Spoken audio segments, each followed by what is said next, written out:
I want you to know two things. First, you're not alone.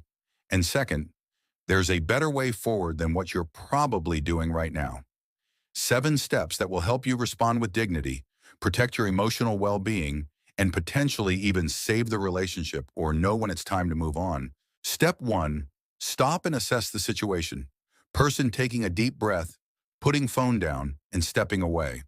When someone pulls away, our first instinct is often to chase them, sending multiple messages, demanding explanations, or trying to force interactions. This rarely works and usually makes things worse. Instead, the first step is to stop and honestly assess the situation. Has the distance developed gradually or suddenly? Have there been any conflicts or changes in circumstances recently? Is this a pattern in your relationship or something new? Has this person communicated any needs for space before? Sometimes what feels like rejection is actually someone going through something difficult and needing space. Other times, the distance is indeed a signal that something has changed in how they feel about the relationship. Either way, reacting from fear or anxiety will cloud your judgment. As relationship researcher John Gottman says, in the heat of conflict, we lose access to our rational thinking. Take this moment to pause. What you do next matters, and it should come from a centered place, not from panic. Step 2. Respect their space. Person engaged in self-care activity like walking in nature or reading. Once you've assessed the situation, the next step, and this might be counterintuitive, is to actually respect their distance. This doesn't mean giving up, but rather honoring boundaries, even unspoken ones. When someone pulls away, there's usually a reason. Processing difficult emotions. Dealing with personal issues they're not ready to share. Reassessing the relationship, simply overwhelmed with other aspects of life. Match their communication level rather than exceeding it. If they're taking days to respond, don't send multiple messages in a day. Create space that allows them to come toward you when ready. Respect doesn't mean disappearing. It means matching their energy. This step requires emotional maturity and security. It means trusting that if the connection is meant to continue, some space won't destroy it. And if the connection isn't strong enough to weather some distance, you deserve to know that too. Remember the words of relationship expert Esther Perel. Love is not simply about finding the right person, but creating a space where the relationship can thrive. Sometimes that space needs to be bigger than we'd like. Step 3, focus on self-reflection, person journaling, or in thoughtful contemplation. Now that you've created some space, use this time wisely. Step 3 is about honest self-reflection, not self-criticism. When someone distances themselves, it's easy to fall into one of two extremes, assuming it's all your fault or believing it has nothing to do with you.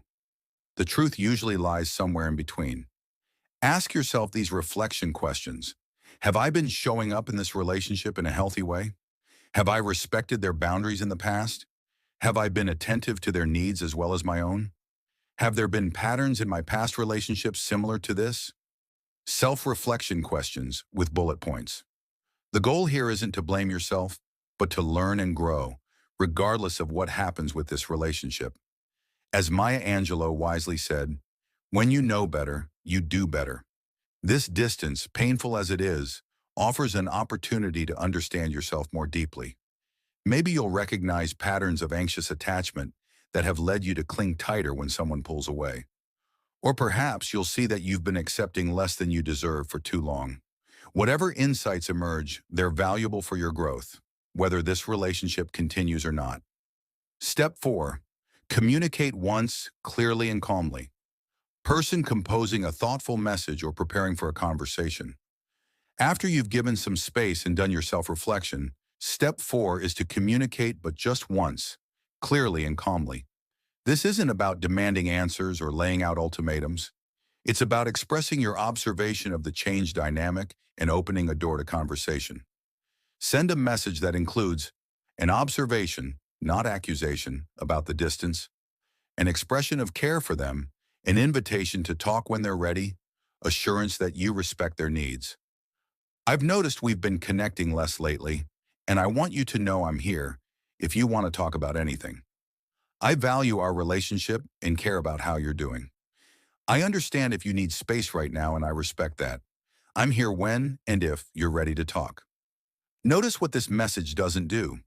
It doesn't blame, demand, guilt trip, or make the situation about your pain. It shows emotional maturity and genuine care. Then the hardest part, wait. Give them time to respond without follow-up messages or pressure. As relationship expert John Kim says, communication isn't just about what you say, it's also about what you don't say and when you don't say it. Step 5. Invest in other relationships. Person connecting with friends, family, or community. While you're giving this person space, step 5 is crucial for your well-being. Invest in your other relationships. When someone pulls away, we often make the mistake of putting all our emotional energy into that one relationship, neglecting the others that sustain us. This only increases our anxiety and sense of loss. Make a list of 3 to 5 people in your life who bring you joy, support, and connection. Reach out to each one this week to connect meaningfully. Who are your 3 to 5 support people? These relationships remind you that your worth isn't determined by one person's availability. They provide perspective and emotional nourishment during a difficult time. This isn't about using others to distract yourself. It's about remembering the fullness of your life and the many connections that sustain you. As connection researcher Brené Brown reminds us, we are hardwired for connection with others. It's what gives purpose and meaning to our lives. Don't let one person's distance rob you of the rich connections available to you. Step 6. Create a fulfilling life. Regardless person engaged in passionate hobby or meaningful work. Step 6 is about reclaiming your sense of purpose and joy, independent of this relationship.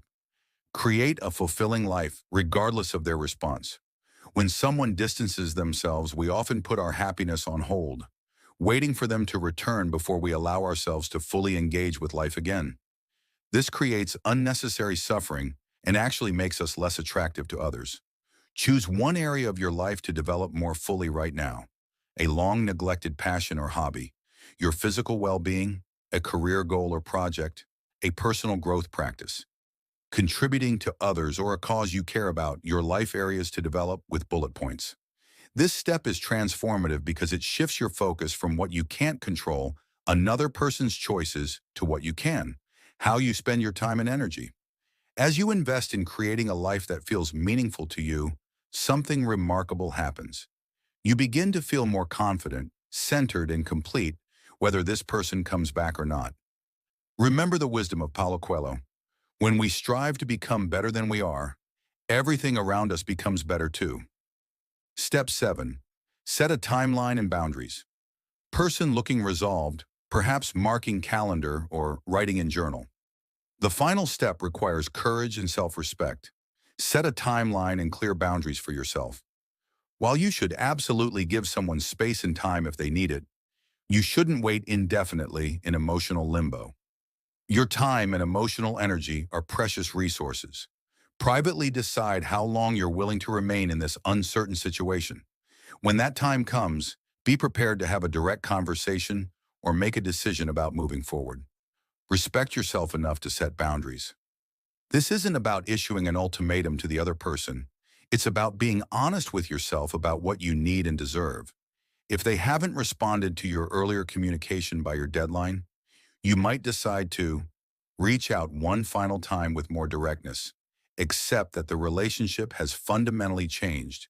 Begin your own process of closure and moving forward. Setting this boundary protects you from months or even years of anxiety and hoping. It acknowledges that while you can't control others, you can control how long you'll live with uncertainty. As relationship therapist Vienna Farron puts it, boundaries aren't about keeping others out. They're about clarifying what you'll allow in.